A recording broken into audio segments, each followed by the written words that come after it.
rough, and it takes all that you've got, but he's been here, just waiting for you to knock, to take his hand and plant your feet on the rock. I want to live my life on the rock. I want to live my life on the rock.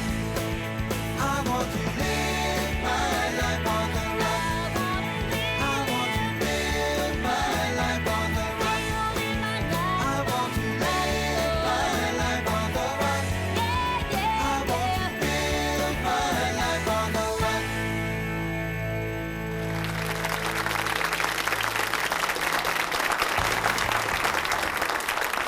Hi, welcome to Life on the Rock. We have a terrific show for you tonight. We have Msgr Robert Panke, Brandon Glasgow, and Andrew Larson. They're from John Paul II Seminary in Washington, D.C. And I'm thrilled to have them here. We're going to talk about the priesthood, about vocations, and seminary life. Good to see you, Doug. You too, Father. You know, we just had the close for the Year of Faith. See. And remember when Pope Emeritus Benedict opened that Year of Faith, he asked us to go back and study Vatican II documents. Right. Which I did right away. I You pulled did. out my Vatican II documents. I memorized every part of it I know you did. thoroughly. Poured myself out over into these documents. Well, then you would remember this address, because I've been going through them recently, and Vatican II at the end gave a message to young people. Do you know what it said? I do, because I thoroughly no, I don't. But You go ahead. don't. But it starts out by saying that young people, you live in the world at a period of the most gigantic transformations ever realized in history. Now, this was written in the 1960s, right? The most gigantic transformations ever realized in history. It's done nothing but speed up, right? It's obviously been an avalanche of change we've had. And he says that it is for you, youth, especially for you, that the Church now comes through her council, through the Second Vatican Council, to enkindle your light, the light which illuminates the future, your future. You know, both Pope John Paul II, Benedict, and I'm sure Pope Francis would agree that the Second Vatican Council is like a Pentecost. It was intended to ignite the Church for the new evangelization, to preach the faith, to preach the word in a way that the modern world could hear it, right? And I think we have seen a great blessing upon the Church and new movements and new energy and vitality. Certainly great challenges, and the spirit of the world is going in an opposite direction. But we've seen great fruits from this council.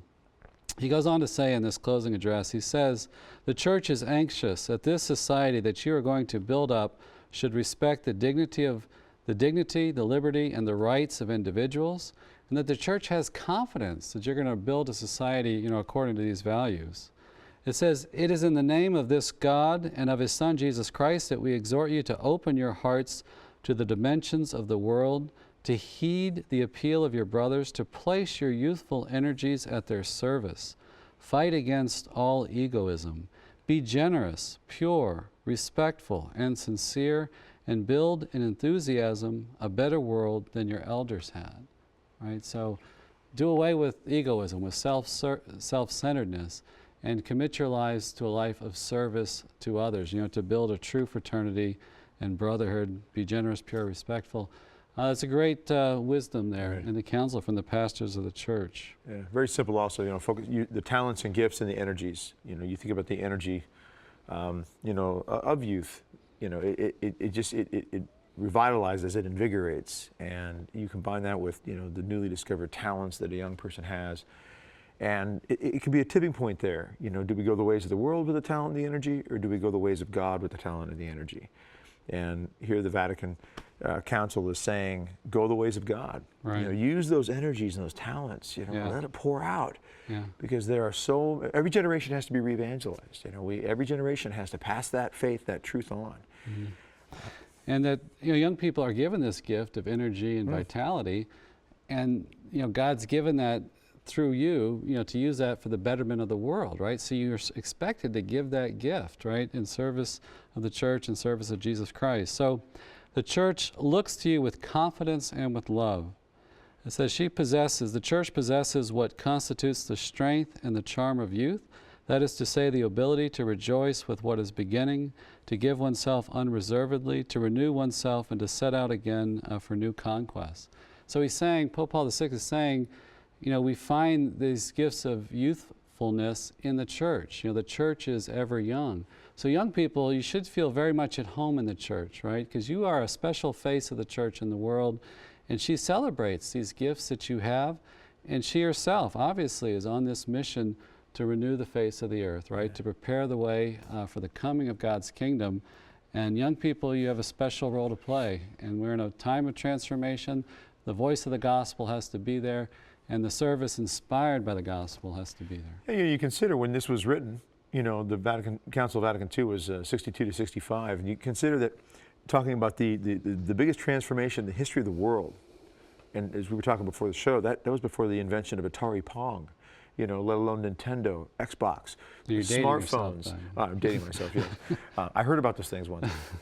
But you consider the speed with which things have picked up, and seeing things change so quickly with Facebook and all these different forms of social media, not even on the horizon when they wrote this. And yet then they were talking about the most massive change that the world has ever experienced. So here we are now, you know, several decades later. In the digital age. The digital age, the cyber continents, you know, it's an incredible world that we're living in. And we've got to, you know, as Catholics, we've got to engage, we've got to grasp this, and we've got to, you know, storm some beaches, take some hills, and give it to the next generation. Arr. So we're going to take a short break. We'll be back with Monsignor Robert Panke, Brandon Glasgow, and Andrew Larson. We're talking about the priesthood with seminarians and a Monsignor tonight, so don't go away. Be back in a moment.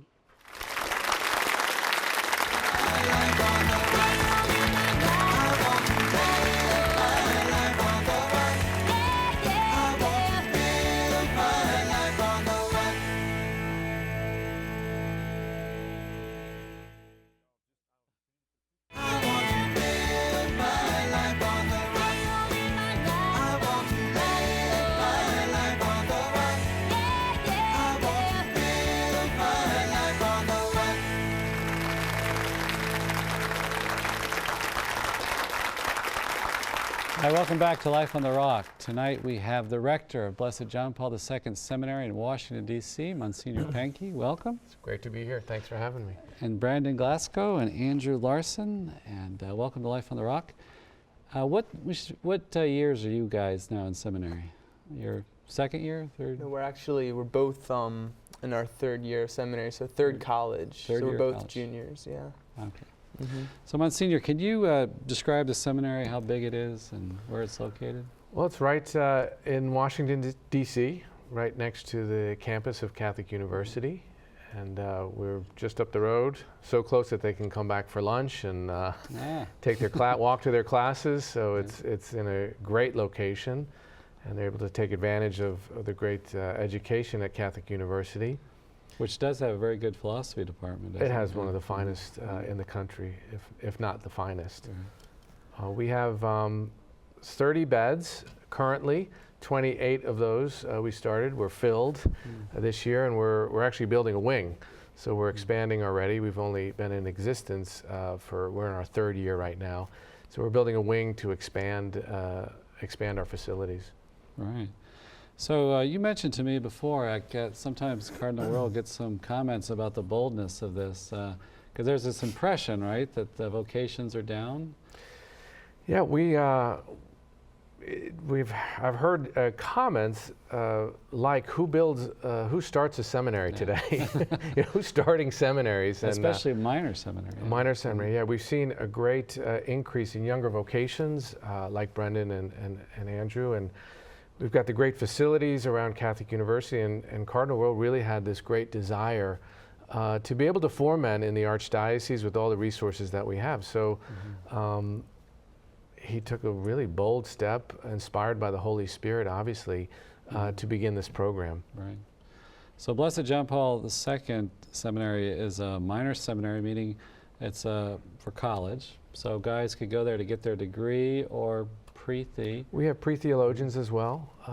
Describe that program for us. Well, it's a 2-year program, and people are entering, first of all, spiritually from all over the place, different backgrounds, raised in different ways, different experiences of the faith. So we want to bring them in and give them an experience of the Lord, of prayer, of the spiritual life, get them all to a point before they move on to theology, where they're grounded in the life of prayer. But it's also a time, of course, where you take your philosophy and your requirements. So they take a regular course, a 2-year course of philosophy requirements. Right. And so we should say that too. I mean, sometimes I think people don't realize the formation that does happen. There's human formation, spiritual formation. So it's not just academics, right? The young man. No, it's not just going to grad school. And they will tell you that very clearly. There's a lot going on in terms of all those areas of formation, spiritual formation, where again they're learning to grow in the life in the Spirit, the life of prayer, and understanding of the depths of what God wants to do in their soul and how they are called to respond. Intellectual formation, which forms them philosophically to be able to do theology, forms their mind to be able to think, to respond, and then humanly to grow in all those areas of virtue that everyone needs to grow in. Pastorally, we begin them really working with the poor, service to the poor, and getting them prepared to be men, hearts like Jesus to serve. Do you work with the Missionaries of Charity? We do, very closely. I think both of these two guys have been over there working with their house on Otis Street very closely. The Gift of Peace? Gift of Peace, right. yeah. We celebrate Mass over there, and we actually teach the sisters to the faculty, so we're very closely connected with the sisters, and they're a great blessing. Yeah. Okay, well, Brendan, let's, you're in your 3rd year. Yep. So you got basically this year, next year, and then 4 more years of theology. So I'm just getting started pretty much. But you're only 20 years old, right? Yeah, So 21. I'm 21 now. But yeah. But so what's it like? What's a typical day for you at Blessed John Paul II? Well, we'll wake up. That's the first start, What time is that? Because that's probably pretty interesting. It's actually, for a seminary, it's very reasonable. I mean, I think it's only, well, it depends how close you want to cut it. but we have Mass at 7:30 in the morning, every morning. So we'll have daily Mass either in the morning or in the evening, and then we'll pray the breviary, lauds. And the first time I got to seminary, I was like, what is the breviary? All these books, but it's a big undertaking of prayer. I mean, it's I mean, if you pray it by yourself, it's like 15, 20 minutes. In a group, it's probably 30 minutes if you pray morning in the office or reading. But I mean, it really is a great way to begin the day with your brothers in prayer, before the Lord. Yeah. So we begin the day. We'll go to class, go to our classes, and it's only about a 5-minute walk to campus from where we are. So I mean, just like any other student, except we're wearing a shirt and tie. I remember some of the other one of the philosophy students used to wear a shirt and tie. And he's like, and someone asked him, "Are you a seminarian?" And he's like, "No." Like, I'm just a normal student. But so we'll go to classes, then we'll come back, and we'll do Vespers. We'll pray Vespers together in the breviary, and we'll have dinner together, and then continue the day. And you have a holy hour sometimes? Yes, we always have a holy hour every day. When do you fit that in? We either do it in the morning, or it's normally in the evening around 5 o'clock. Oh, you do that on your own? No, it's always together with the group. Yeah. Describe that for our viewers at home. What is a holy hour? So a holy hour, it's honestly probably one of my favorite parts about being a seminarian. It's just a time to come before the Lord in the Eucharist, in the Holy Eucharist, and to adore Him, to give Him your desires and wants, and really to strengthen your relationship with the Lord. So that's a time to read the Scriptures, to really discern God's will for you and in your life, and that's really what the seminary is for, to discern God's call. Right. I know one thing Mother Angelica has always stressed about adoration is that sometimes we can make it more complex and feel I need to be doing so many things when I go to prayer. But I think that's the beauty of the sacraments in our Catholic faith, is that God is doing this great work on us. Yeah, we come with faith and we Mhm. cooperate, but in the sacraments, He's like pouring grace upon us. When we go to adoration, we can, she would often say on the show, you know, just we can sit in God's presence and just be open to Him and experience what it's like to have Him close in our life. And Mhm, is that definitely. something totally new, or did you do that growing up? Or No, I mean, I first thought about the seminary maybe my junior year in high school, really. I meant the adoration part? Yeah, and the adoration was a big part of that. Oh, it was. Okay. Yeah, because it was in these moments of prayer before the Blessed Sacrament that I realized that first and foremost, that I'm called to be a saint. Right. And whether God's calling me to the priesthood or not was really secondary to my first call to grow in holiness. And I realized that I really should be spending time with. We have Jesus in this wonderful sacrament. So I had some experience with adoration beforehand. And Andrew, let's hear some of your story. Maybe tell us about some of your family background and how you experienced the call. Sure. I grew up in a large Catholic family. I was homeschooled. I'm one of 7, the second oldest. And just growing up, my parents were always just a great influence. First of all, just a great influence of the faith, kind of bringing up my siblings and myself in the faith, teaching us how to pray the rosary, the importance of going to daily Mass, and of course Mass on Sunday, you know. But you actually that's kind of a given. You did go to daily Mass. Yeah, it wouldn't be every day, Right. but whenever we could, my mom would always try and get us to go to daily Mass and stuff. And since we were homeschooled, it kind of worked out well, you know. It'd be like, all right, let's go to Mass, and you know, then we'll eat lunch and come back and do more schoolwork. So, so it kind of worked out well. But And you felt prepared for the studies? Was that a hard transition academically? oh, you mean from homeschool to Right. college? Mhm. Well, I guess it was a pretty big transition. I had it a little bit easier than Brendan actually, because I did a year of community college before entering in seminary. But that was to like finish up my high school degree and then begin college. So as a homeschooler, I kind of do weird stuff like that, where you like finish high school in college. So I got to do that. And the transition, I would say, was still a bit of a difficult transition, just getting used to, I mean, not only the different academics and, you know, the higher level academics, but also just kind of the new way of life, you know, showing up to prayer on time, keeping up with homework, you know, kind of all the different aspects of being in seminary. You know, you have your formation, you have to meet with your formation director, your spiritual director. So kind of all these new responsibilities that I had to get used to. You got a lot of people watching you in seminary. Yeah. A lot of tests, the psychological evaluations and stuff. Oh, yeah. And all that stuff. Yeah. Have you passed all those? Well, It's a work in progress. And yeah, of course, your family's excited for you. And oh yeah, Yeah. definitely. I would say my family's very, very supportive. Just especially my mom. She's always been a great supporter of just the priesthood in general. And I mean, of course, my dad as well.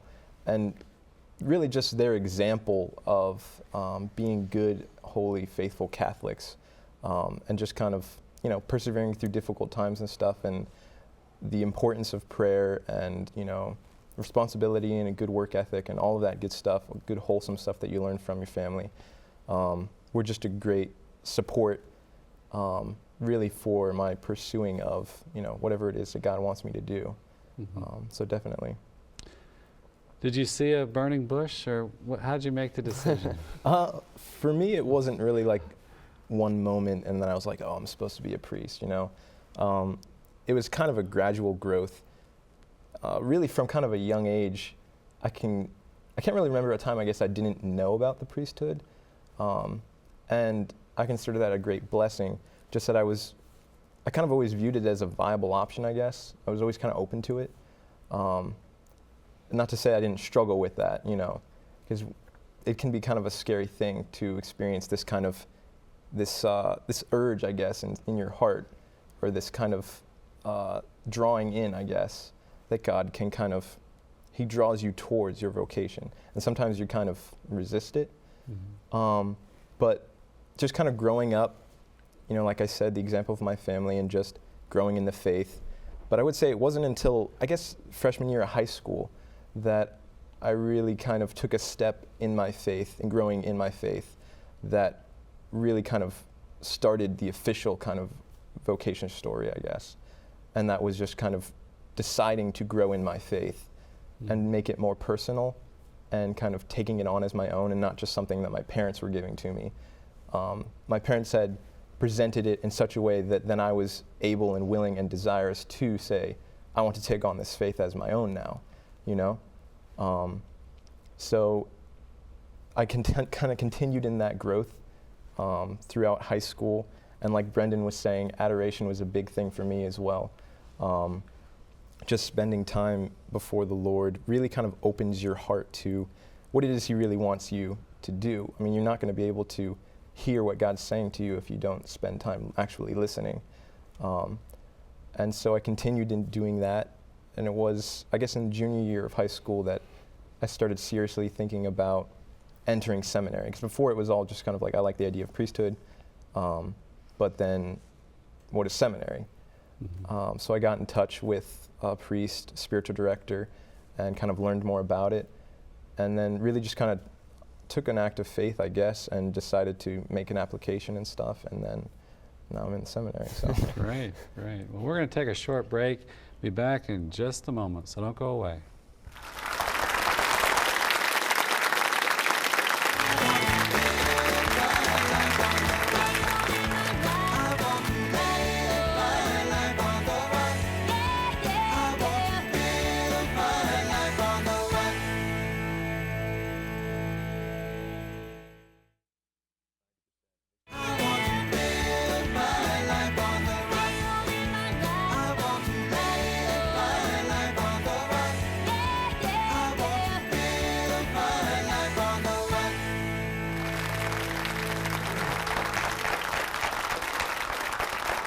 Hi, welcome back. And Doug, you had a question for our guest. I did, yes. The website name, dcpriest.org. Now, my first thought, there it is right there on the screen, dcpriest.org. I'm thinking of DC Comics. Is this a superhero training ground for priesthood? Is that what this is? Is that what you're discovering your superhero powers? I mean, when you think about it, it really kind of is, because... Go with it, I like it, yeah.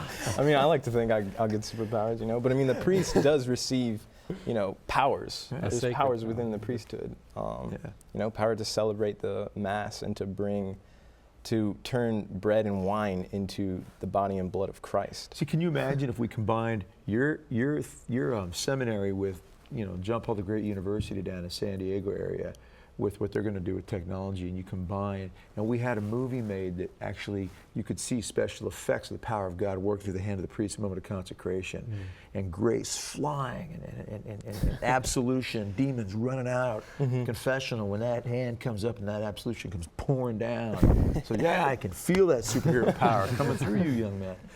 But on a serious note, what's it like day to day? 28 guys, all discerning. You've got to have the attacks, the world, the flesh, and the devil coming at you at times. You've got great formation. You're before the Blessed Sacrament, but you're still a bunch of young men. Just kind of describe, if you both could, a little bit of the day-to-day activities of all you young men trying to figure this part out of your life. I mean, I would say there's a lot of energy. You know, we've got all these guys, but no, it's very joyful. Very joyful place to be. You know, I can honestly say, you know, I've never been happier in my life, really. So the pay's good? Yeah. The food's really good. Is the food good? Food's actually really good. Yeah. Food is good. Yeah. We have a great cook, Donald. Donald's an awesome cook. And Marcus, we got a new guy, Marcus. He's really good as well. Yeah, if you're going to make a military happy, you got to have good cooks to feed the troops. I mean, there's no question about it. Our seminary has that down. Yeah. We also have flag football games. We play all the intramural, you know, all the other guys on campus at Catholic University. So what is the enrollment roughly of Catholic University? I think undergrad's about 3,500. So Be that's more, probably some more with grad, Yeah. 6, 7, 8,000.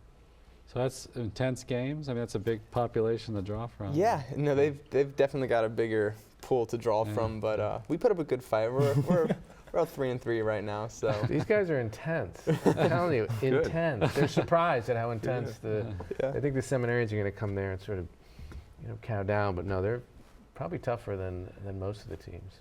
They've come not to bring peace, but the sword. I like that. So that fits in well with the dcpriest.org idea, right? Superhero priest. But we need that. I think people sometimes get the impression you go to seminary and there's almost a neutering process for some guys, and I mean that respectfully, in that, well, they're going to go to seminary, they're going to become these very peaceful, gentle souls that are not going to be ruffled or have any sort of competitive nature or any sort of, masculinity left in them. I mean, that's kind of what I hear when I travel around sometimes, and I try to say that's complete opposite. I've been to some seminaries and talked to some seminarians, and soccer games like with the Fraternity of St. Peter, not too far from where I live, and these guys are vicious. I mean, they compete, and I like that. We need that. We need priests that have that spunk and that fight, that spark that's still in them. So you guys have this, and when you're walking the halls at the seminary, do you ever get those, like shoulder pops once in a while? Oh yeah, definitely. Yeah, definitely. Headlock, to the new guy. We had a couple. I'm not really sure if the faculty know about this, but a couple wrestling matches in the seminary. Perfect. We just kind of put a mat out, and we were like, "Hey, let's wrestle." Yeah. So everybody That was in the classroom. Yeah. Oh, so you didn't know about it? We know more than you think. Trust me.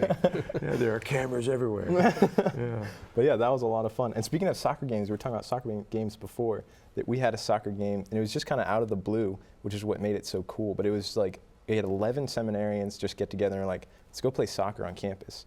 And then somehow we got together 11 other guys, just regular guys, like regular students on campus. They got together with us, and we just played a soccer game with them. And it was a really awesome game.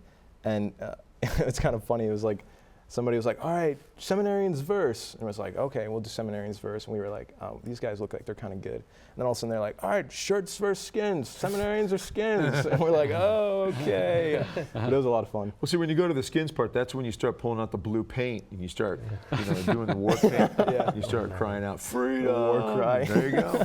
That is a great place to evangelize. If you have some students on campus who aren't maybe fully Catholic or whatever, sports is a great place to build fraternity, friendship. Have you experienced that? Oh yeah. Yeah. I mean, prayer after games. Yeah, Yeah. always, just no matter how the game goes, just end it with a prayer, Yeah. give the glory back to God. Yeah. Yeah, it's good. Good. Draw all the guys together from the other team, Yeah. They're kind of, it's like after the shaking of the hand, kind of like the traditional, like, shake your hand, nice job, good game. It's like, all right, guys, just gather up, say a prayer. Yeah. And if Father's there, Monsignor or our Vice Rector, Father Griffin, will have them end us with a blessing. So it really does kind of draw in, those who maybe aren't that strong in their faith, kind of stop for a second and be like, oh yeah, I am Catholic, or there is a God, at the end of this game we just played. How about music formation? We had in my seminary experience, we had some great choral programs. Mhm. Do you have that? Yeah, we've got a scola, Mm-hmm.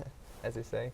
So no, it's great. I've been in it for 3 years now, since the opening of the seminary, and we put together nice little pieces. Yeah. We actually sing at the Verizon Center for the March for Life. That's kind of like the big deal that Oh, we okay. all kind of practice for and prepare for. Because that's like 30,000 people. yeah, Yeah, that's a lot of Yeah. people. yeah. So We have some fine musicians too, and Yeah. it's a good. We're just beginning. We're expanding, but we have a great music director, Garrett Boyer, and but we have great talent, great voices, Yeah. some fine musicians. So I remember when I first went to seminary and we were part of these big scholas and stuff, it was just like, I couldn't believe how beautiful it was. I mean, the Yeah. human voice is the most beautiful instrument. And then to have everybody together, I just couldn't believe what would come out of these groups. And like, there's always some guy who can do a solo that's just spectacular. And that's an important part of formation, right? To have that contact with the beautiful and the yeah, good. we emphasize that beauty in art, beauty in music, just to note beauty in nature, Yeah. to notice beauty, and beauty in God is where it all Right. finds its source. Now, Andrew, I wanted to go back to something you said about, we kind of joking around about the power, the sacred power of the priesthood to confect the sacraments. But something that drew you to the priesthood was this aspect of service. Mhm. Talk about that, because all authority, power in the church is for service, right? To serve the world. So, Mhm. Tell us about service. Yeah, just kind of growing up, I was always kind of attracted to the idea of service, particularly in the military. I always kind of wanted to be like a Marine. That was kind of my ideal. I was like, go to the Marines, go up in the ranks and become an officer and stuff. And in the priesthood, I saw this same sort of idea of service, of sacrifice, of giving of yourself. And it really attracted me to the priesthood in that way. I'm still very, I was considering, or I am considering, I guess, military chaplaincy, as a viable option within the priesthood, because I would kind of fulfill this, almost this dual role of, it'd be like double service, you're like serving those who serve others, with their lives.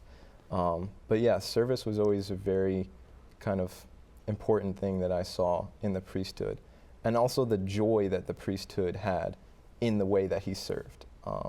Every priest that I've ever really met, there's always been such a joy that they have and that they show and that they share and exude with others. And that was attractive to me, I kind of wanted that joy. I was like, I want to be happy like that. So yeah. Something I hear in both of your stories too is that you're focusing on the Lord and then listening for His call. And sometimes I think that's the advice we need to give our young people is, as Benedict and the scriptures tell us, be friends with Christ, know Him, have this encounter with Him. And then it's not as overwhelming, right? If you think, married life could be overwhelming or priesthood or whatever, but He gives us the grace, right? I know you work with men discerning all the time, and these issues come up. Yeah, it's, I often talk about a vocation as really just a desire of God planted in the soul of a young man or woman that just needs to be watered.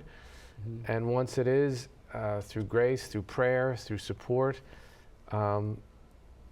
that desire becomes yours. And you'll just want it. And it becomes much less complicated when we let God take over and just let Him lead. Right. There'll be fears and different things that will get in the way, but God's loving draw is really simple and quiet, and it's not usually an overwhelming thing. But as Andrew talked about, it's just a simple thing to give your life to the Lord and see the joy that flows from it. And I've often marveled too how there's like these unexpected fulfillments. Like sometimes these, maybe not in every case, but these natural desires that we have, the Lord, He winds up filling them in surprising ways, doesn't He? Oh yeah. It's, He's the fulfillment of all desire. Right. And He fulfills everything we could want. And then some. Right. That actually, you kind of go, wow, I can't believe how happy I am. I can't believe that this is my life. Right, right. You told me earlier, as a rector of the seminary, you get to see how the different ways that God calls, and that's kind of fun. Yeah, as a rector, and I used to be a vocation director, I never get tired of seeing the creative call of God. That we have all different types of men in the seminary from different backgrounds, different stages in life, and God calls them all individually in unique ways, through unique moments in their prayer, through people, through situations, and it's a beautiful thing to behold. It really fills one with wonder at all, and makes you realize God is really active in our souls. He is very active in our hearts. Our job is to listen. And learn how to listen. That's why the quiet and the prayer is so important in a very noisy world. Young people are attracted to the Eucharist because it's got a simplicity and a beauty in the midst of lots of noise. Right. And I find a lot of people drawn. A lot of people in the seminary, when the young guys, some of them don't quite know what to do with all that time before the Lord, but we teach them, and there's a growth and a desire that really helps that deepening call, which never ends. We're still trying to figure out God's will on a daily basis. You were telling me you have a couple of lawyers, right, in the seminary? Yes, we have. Yeah. Right now we have 3 lawyers. It's kind of interesting. One went to Harvard Law, one went to Yale Law, one went to Michigan Law. Those are, I think, all top 5 schools. So a little bit of competition amongst them. We keep them in separate seminaries. So we don't want to overdo it. But I bet they're pretty good students. but it's an amazing thing. They all came down to Washington. They're very bright guys. But in different ways, they felt called to serve and to give their life to the Lord. And they've given up a lot, but they don't feel like they've given up much because they're serving Christ. Right. Now, Brandon, you spoke about the fatherhood aspect of the priesthood that was a draw for you. Tell us about that. Right, it's just this spiritual fatherhood that I kind of really experienced firsthand growing up. You know, I would see the priest around the altar celebrating Mass, and then I would see the priest around my own kitchen table. And so the priest was really a father to me and our family, and he was really just a part of the family, and that was something I found to be desirable. It's like, I could be a father, you know? They're just normal guys, these priests, and yet they have this deep love for the Lord. Did you experience fatherhood through the priest and things he said, or was it just his presence? Or? It was his presence. It was his teaching. It was his, and it all just ultimately came down to his love for his people and his love for me and for our family. And I wouldn't say it's one particular priest, but whatever priest happened to be at the parish or. And your family would have them over for dinner and stuff. And that's something that kind of I found to be, I was like, that's kind of cool. You know, like the priest is part of our family. They like to eat, you know. Yeah. Well, we're going to take a quick break. We'll be back in just a moment, so don't go away.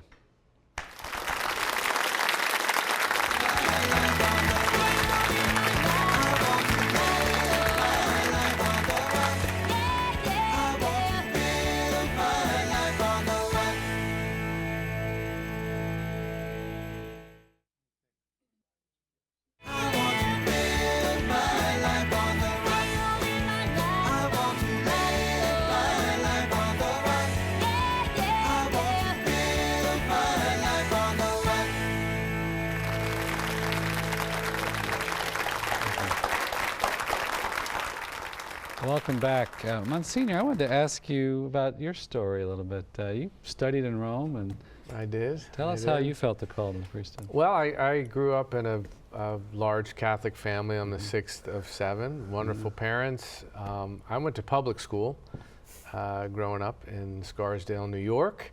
And I found my way down to Washington by going to Catholic University. I never thought I'd be back there as the rector of a seminary. God has a crazy plan that you never know what's going to happen. But my life after college was working in restaurant and hotel management. And starting in the early part of college, my faith began to wane a little bit. I didn't necessarily use the freedom that I had going to college well. But I noticed something in my life, and I couldn't pinpoint it, that I became increasingly unhappy. It was evident in my life.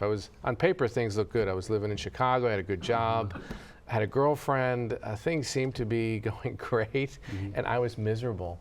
And my parents understood it, and they invited me to go on a pilgrimage to Medjugorje, and those 5 days completely changed my life. God took my heart. I knew immediately after that the church would be important in my life. My parents had set that foundation.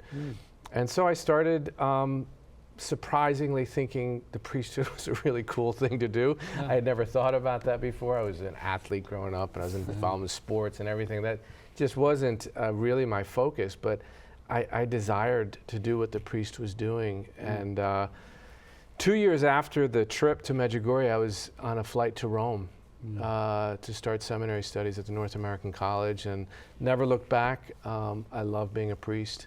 Wow. Love being a priest, so blessed. And you when you were part of your time in Rome, Cardinal Dolan was the rector of the seminary? And Yes, Cardinal Dolan was the rector for 2 years. My first 3 years, it was Cardinal O'Brien.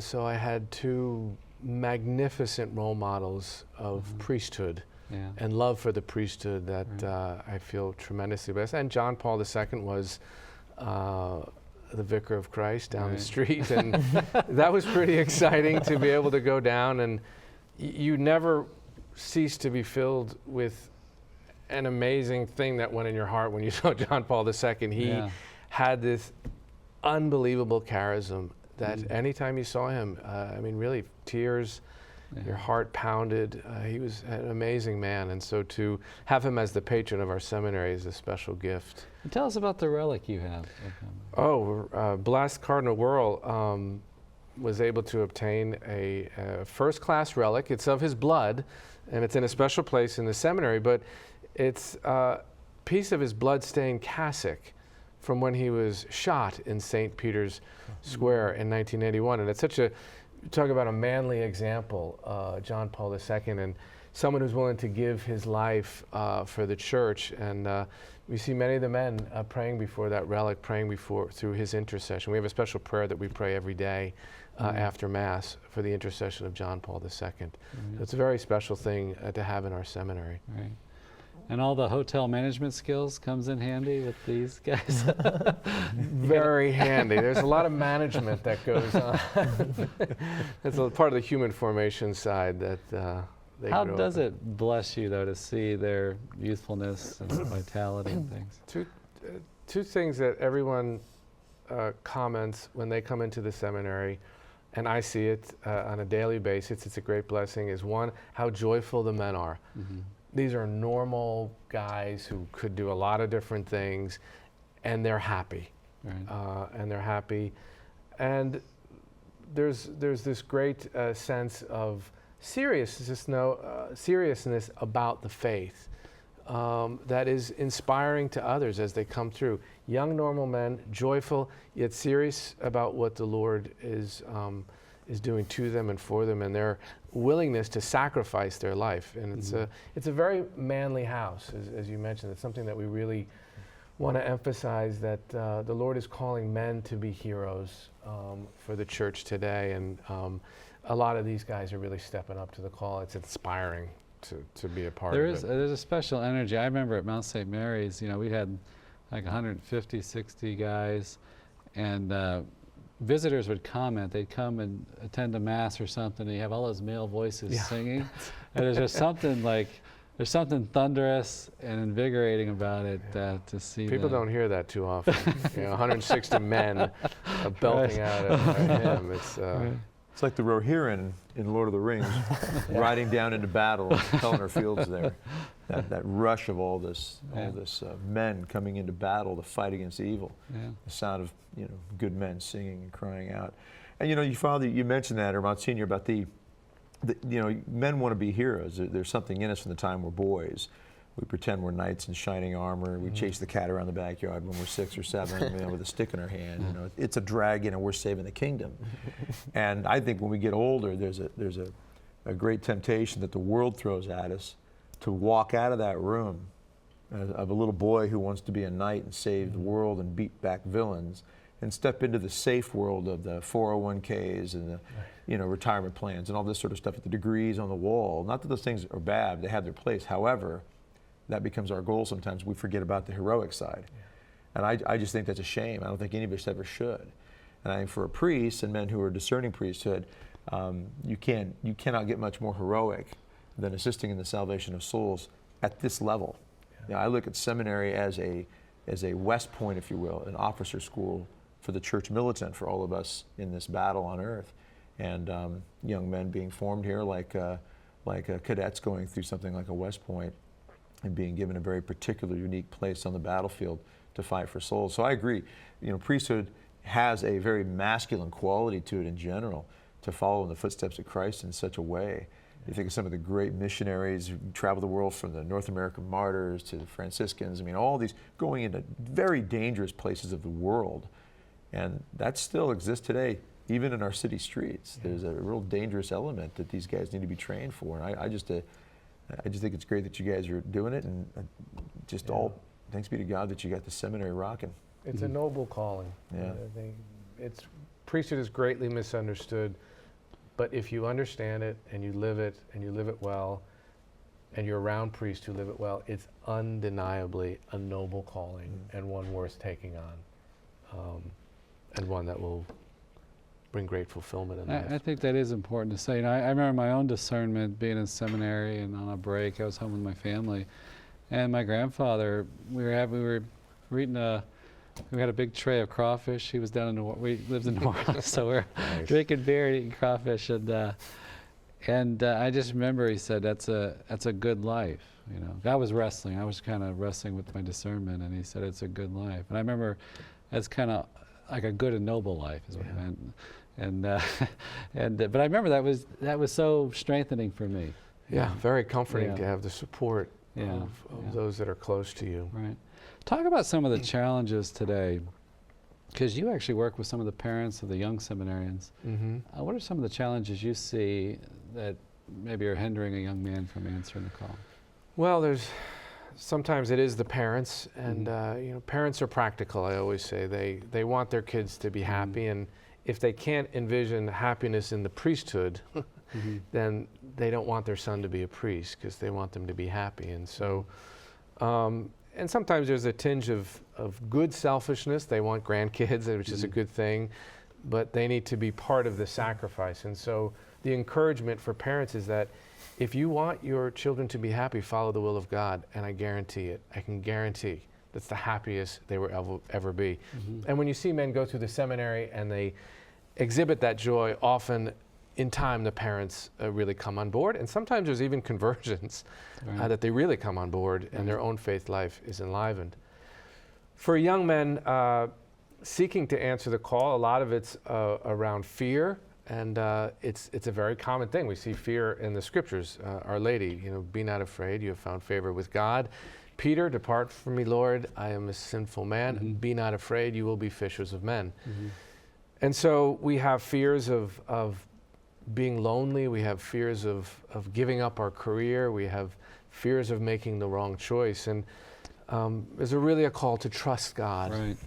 And there is real sacrifice. I mean, celibacy, there are periods of loneliness. It is a sacrifice, right? So, as any life has a sacrifice, and any life you're going to bear your cross. So the priest is not just looking at the cross, he is on the cross, but on the cross in joy and in love, in service for the people. So to face the fear in love, perfect love drives out fear. So to be not afraid, as we said earlier, God will fulfill anything that we could possibly imagine in life. I remember hearing Mother Angelica say so many times to parents of the sisters that, God is not outdone in generosity.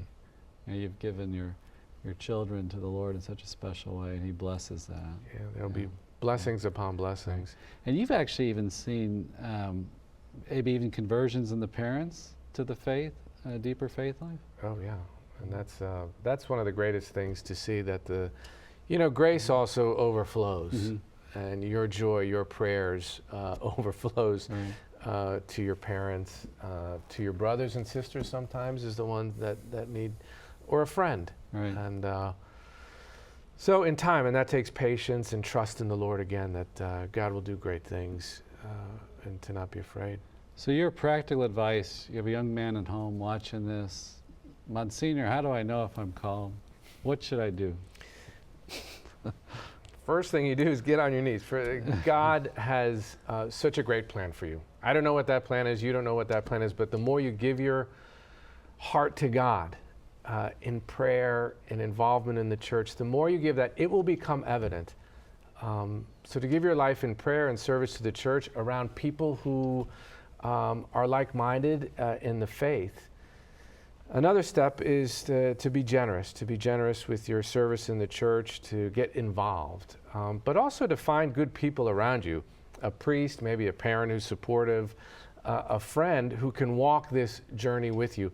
A great thing to do is to call a vocation director. He's not going to slap handcuffs on you and drag you into the seminary the first time. He's there to help you find your call. Vocation directors are misunderstood. They don't want just guys in the priesthood. They want guys who are called in the priesthood. And if you're not called, we want you to become a dad, and maybe you'll be the dad of a priest. I mean, who knows? So to one, trust in God, get closer to God, do not fear, and to find people that can help you along this journey. And it's a great journey. It's worth giving God the first shot. I was, give God the first shot. If you feel that draw, then do something with it. Yeah. I know, Brandon, we just have a couple minutes left. Maybe get parting shots from both of you. I know you spoke about going to the seminary and experiencing the joy. That was powerful for you. Oh yeah, I mean, just having that brotherhood, it really is such a tremendous blessing, and the joy that that we kind of bring out from each other, and the teasing and the horsing around. But it really is centered on Christ, and that really is where the joy comes from.